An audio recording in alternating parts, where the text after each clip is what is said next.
Bienvenue dans cette vidéo. Aujourd'hui, je vous montre comment réaliser un formulaire Google grâce à votre compte Gmail. Quand vous êtes prêts, on commence tout de suite.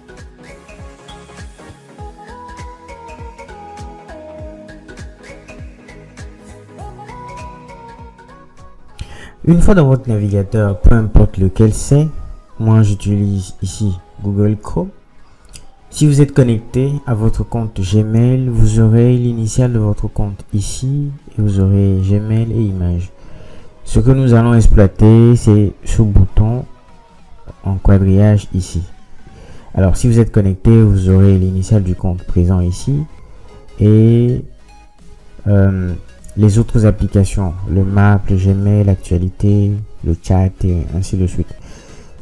L'application que nous allons exploiter ici, c'est le Drive. Alors quand vous cliquez dessus, vous arrivez dans votre Drive. Vous verrez l'ensemble de tous les fichiers que vous avez présents dans le Drive. Ici, j'ai une vidéo de formation et le stockage utilisé sur l'ensemble. Par défaut, chaque compte Gmail a 15 Go de stockage sur le Drive. Alors vous avez mon Drive ici, ordinateur là, les fichiers qui ont été partagés avec vous ici, ceux que vous avez utilisés récemment ici. Les fichiers importants seront dans suivi. Puisque vous aurez fait un clic droit, cliquez sur ajouter aux favoris. Lorsque vous arrivez dans la partie suivi, vous aurez les fichiers qui sont dans vos favoris. Je reclique dessus pour l'enlever de mes favoris. Supprimer les favoris. Nous allons faire clic droit dans la partie fichier et on va voir que on a la possibilité de créer un nouveau dossier, d'importer des fichiers, d'importer un dossier et ainsi de suite. Ce que nous allons exploiter, c'est formes. Ici, quand on clique sur plus, on a également plus de choses qu'on peut faire. On peut créer un site, du AppScript et ainsi de suite. Alors nous allons exploiter Google Forms. Alors là, nous avons trois propositions: formulaire vierge, questionnaire vierge à partir d'un modèle. Nous allons commencer du dernier vers le premier. Donc on va cliquer à partir d'un modèle. Ça ouvre un nouvel onglet et on voit des modèles qui nous sont proposés. D'abord le vide, vos coordonnées, invitation, formulaire, invitation à notre fête, inscription pour recevoir un t-shirt et ainsi de suite. On va cliquer sur invitation à notre fête histoire de voir comment ça se présente. Là ça charge et voilà, on a un formulaire d'invitation à une fête et si c'est notre première fois, on a droit à une visite guidée. Quand je clique ici, ça dit découvrir la nouvelle fonctionnalité Google Forms, ainsi de suite. Cliquez sur non merci si vous avez déjà vu ça une fois, ou visite guidée, simplement ça vous montre ajouter une question, ensuite sélectionner un thème. Quand on fait suivant, les autres options, obtenir les réponses en temps réel, c'est-à-dire que lorsque les réponses sont données, c'est par là qu'on les verra, et une fois terminé, ça fait OK. Rapidement, à quoi est-ce qu'on a droit? On a droit à un formulaire d'invitation à une fête. Si vous voulez, vous ajouterez une description de ce qui se passera à la fête ici. Donc là, on demande le nom de la personne. Serez-vous présent? Oui, je serai là. Désolé, je ne peux pas. Combien serez-vous si vous venez avec d'autres personnes? Et on a des types ici. Ici dit que comptez-vous apporter? Donc vous indiquez ce que vous pouvez apporter, plat de résistance, salade et ainsi de suite. Avez-vous des allergies alimentaires ou un régime particulier? Vraiment, vous renseignez là votre adresse email pour vous contacter après et ainsi de suite. Alors ça, c'est une suggestion de questionnaire auquel on peut apporter des modifications si on veut. Si par exemple nous ne voulons pas avoir cette question combien serez-vous, il suffira de cliquer sur supprimer pour que la question s'en aille. Alors aussi, on voit sur ce côté d'autres éléments, des boutons. Quand je clique sur plus, ça ajoute un nouveau questionnaire. Ici, je vais ajouter quel âge avez-vous?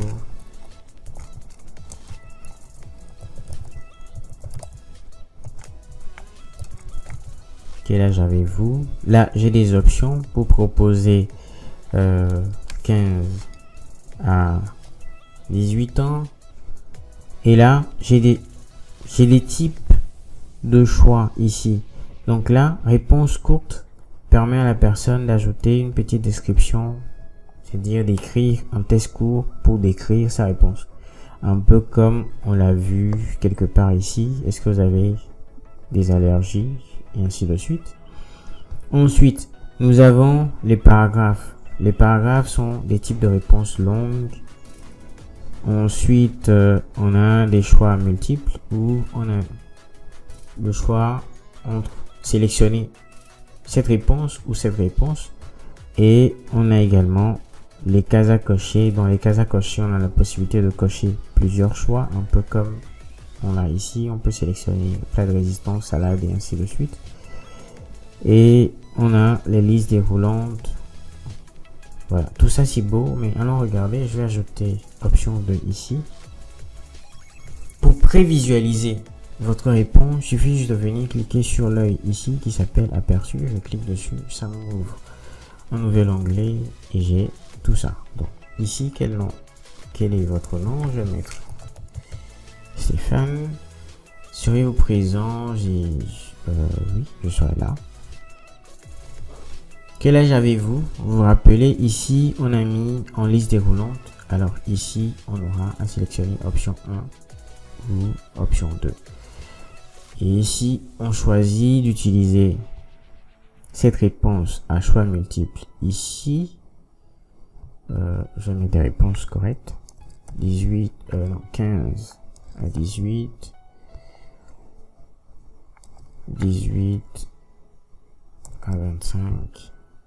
Et voilà. Donc, je reclique sur prévisualiser. Et on voit direct, on ne peut pas sélectionner deux réponses à ce niveau. Soit on est dans la tranche 15-18, soit on est dans la tranche 18-25, pardon. Alors ici, on a un type de réponse qui est les cases à cocher. Donc dans les cases à cocher, je peux sélectionner plat de résistance, salade, dessert, boisson et autres. Quand je choisis autre, je dois mentionner friand comme ça. Et là, j'ai une réponse courte. Ici également, j'ai une réponse courte. Une fois terminé, je vais cliquer sur envoyer. Et j'ai pas répondu ici. Oui, je serai là. Ici, je vais mettre Stéphane. Et on va cliquer sur envoyer. Et on a une réponse qui est là. Donc, déjà ici, except Google Form commence par proposer une sorte d'analyse par rapport aux réponses qui ont été fournies. En cliquant là, on a la possibilité de télécharger une feuille de calcul, mais on va pas en arriver là pour le moment. Alors ici, nous sommes partis. Donc ici, dans cet onglet, nous avons les questions et dans l'onglet qui suit, nous avons les réponses avec des analyses. Oui, je serai là 100% parce qu'on a une seule réponse pour le moment. Donc si je m'amuse à modifier mes réponses, non, je vais pas modifier ma réponse, je vais relancer une prévisualisation de nouveau. J'ai déjà répondu. Ça veut dire que quelque part dans les paramètres, on a précisé que chaque personne a droit qu'à une seule réponse. Donc, lorsque on coche cette option-là limitée à une réponse, aucune personne connectée avec son compte Gmail ne pourra envoyer plus d'une réponse. Une réponse par personne. Et voilà, nous avons vu rapidement, après lancement, ou plutôt après paramétrage du questionnaire, quand on vient cliquer sur le bouton paramètres ici, on peut limiter la réponse, le nombre de réponses par adresse email à une seule. ici, on a coché l'option modifier les réponses après l'envoi. Si on décoche, ça veut dire que aucune personne ne pourra modifier sa réponse après l'avoir envoyée. Donc, on va revenir dans notre Google Form. Déjà ici, une fois que le formulaire a été créé et les données enregistrées à l'intérieur, il crée automatiquement le fichier à l'intérieur de notre drive. Je vais fermer tout ça et on va aller à l'option numéro 2, forme. Dans forme, on a un questionnaire vierge. Cette option ou ce type de formulaire pourrait être utile pour des enseignants ou des formateurs qui peuvent l'utiliser pour évaluer une formation. Toujours ici, on a droit à une visite guidée. Je fais suivant. Ça me dit que je peux sélectionner une question. Je peux définir le corriger, les notations de réponse. Et voilà. Donc ici, on va dire une question. Quelle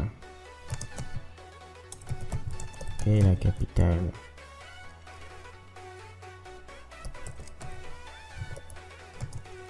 du Togo? Simple, je vais mettre Lomé.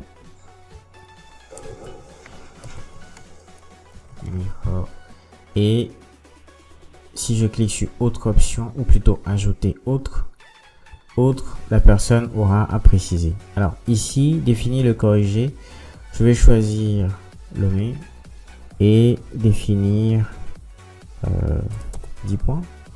Terminé. Donc cette question, la bonne réponse serait Lomé. Je vais ajouter une nouvelle question en cliquant ici. Et par là, quelle sera la bonne réponse? Qu'est-ce que la question? Qui est l'actuel président des USA? Je vais mettre Trump ou autre. Voilà. Deuxième option, elle est de trop. Je vais la supprimer. Définir une corrigée. Définir le corrigé. Je vais mettre 10 points.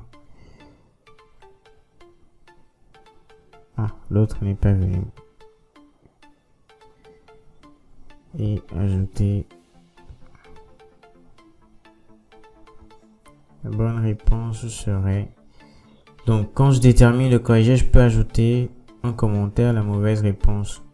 Saisir un commentaire. Trump est le président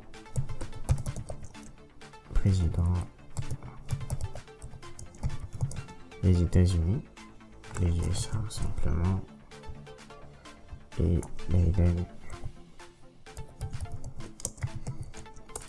Attendez, justice, on revient, je vais mettre Biden, désolé, ou carrément, je vais mettre Biden.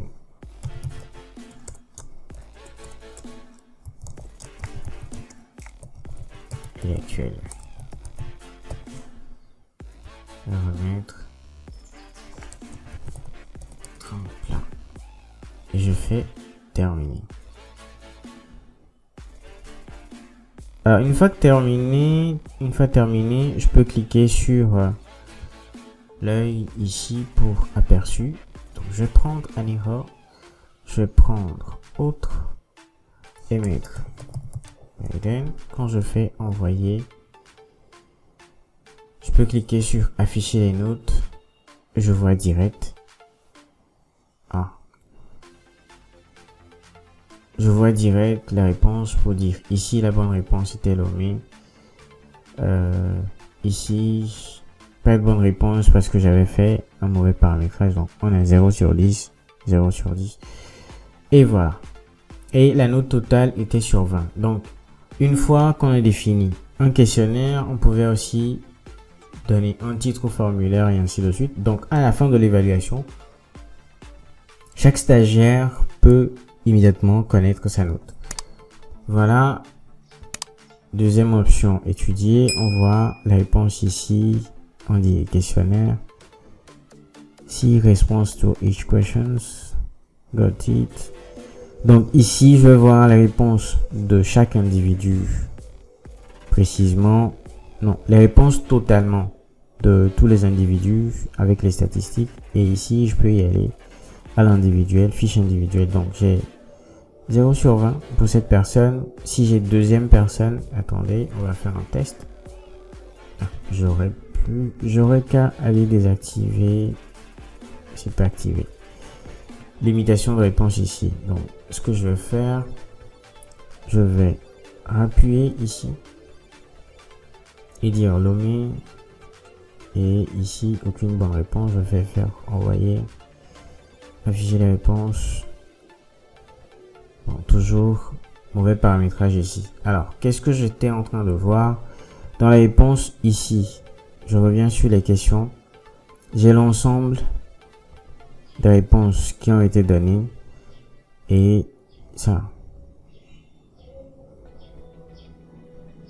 Je vais dans la partie individuelle, j'ai la fiche numéro 1. Je fais suivant, je vais sur la fiche numéro 2 où on a 10 sur 20. Nous venons par là d'étudier l'option questionnaire dans Google Forms. Troisième partie, c'est le formulaire vide. Je vais cliquer sur Forms. Et là, j'ai un formulaire totalement vide. Donc, créer des formulaires plus vite. Ici, importer les questions. Si vous en avez déjà, je fais OK. Toujours visite guidée. Alors ici, qu'est-ce qu'on a le droit de faire ou qu'est-ce qu'on a la possibilité de le faire? On a la possibilité de changer la couleur de fond en cliquant sur la palette de couleurs ici. Je prends cette couleur et ça change automatiquement. J'ai également des variantes de la même couleur. Je peux changer ou charger une image en tête. Je vais prendre le pinceau ici. Insérer. Et on a une image en tête. Ça peut être une image ou une photo de l'événement que vous essayez de mettre en place ou le logo de votre entreprise ou plein d'autres options. Voilà. Donc j'ai mis en place cette image là. La couleur d'arrière-plan, je peux la changer. Et je vais fermer l'option de thème. Ici, je vais peut-être prendre pour titre formulaire de satisfaction.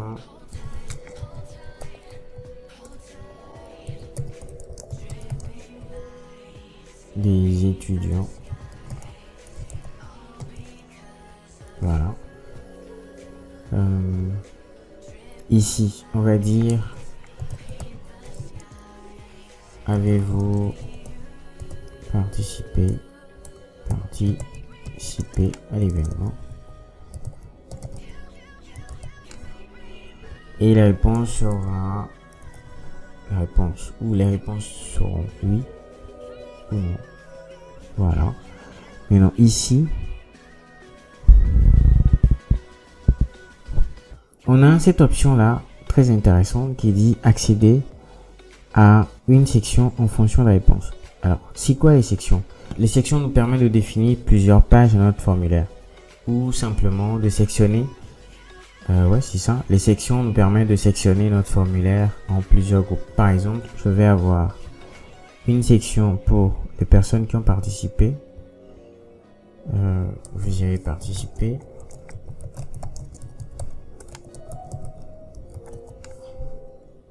Mettre une suite de félicitations et ainsi de suite.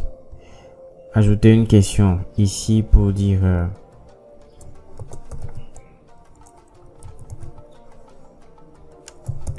qu'est-ce qui a particulièrement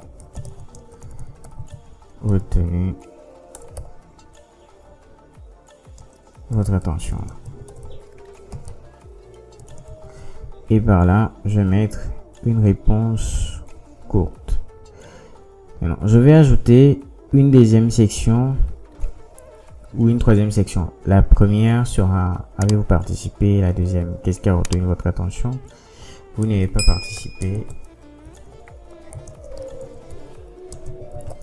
Vous n'avez pas participé. Et là, je vais ajouter la question qu'est-ce qui vous bloque?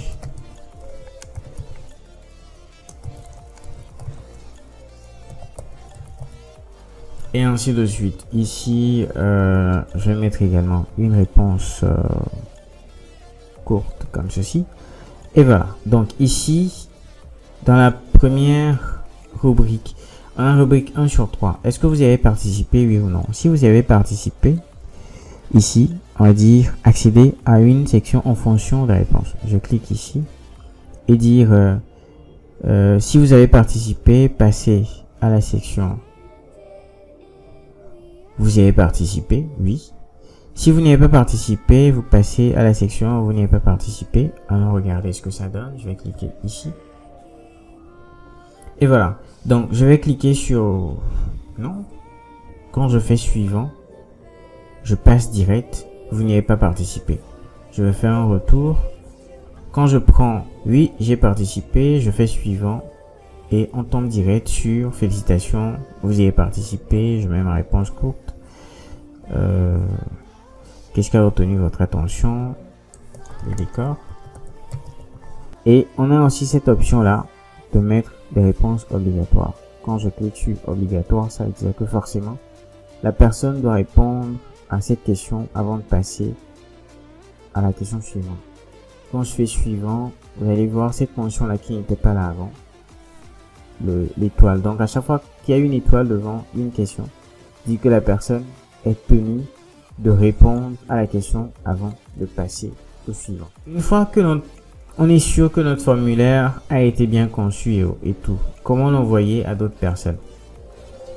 On a un bouton envoyer ici. Quand on clique dessus, on a différentes options. Soit on a l'adresse email de quelqu'un et on lui donne, on lui envoie le lien par mail. On a aussi la possibilité d'inclure le formulaire dans un mail. Vous aurez la possibilité de tester cette option là depuis chez vous ou d'ajouter un collaborateur. Ici par exemple, pour voir les résultats ou les réponses que les différentes personnes ont données, je serai obligé de venir à chaque fois dans mon mail. Mais si j'ajoute un collaborateur, je n'aurai qu'à définir son adresse mail ici. Je clique là, je lui envoie le mail et la personne recevra automatiquement le mail. Alors, autre chose, comment l'envoyer à d'autres personnes pour qu'elles puissent accéder à ça également. À côté de envoyer via email, on a l'option chaîne comme ceci et par ici, on peut copier l'adresse. Mais je vous conseille, pour raison pratique, de cliquer sur le bouton raccourcir l'URL.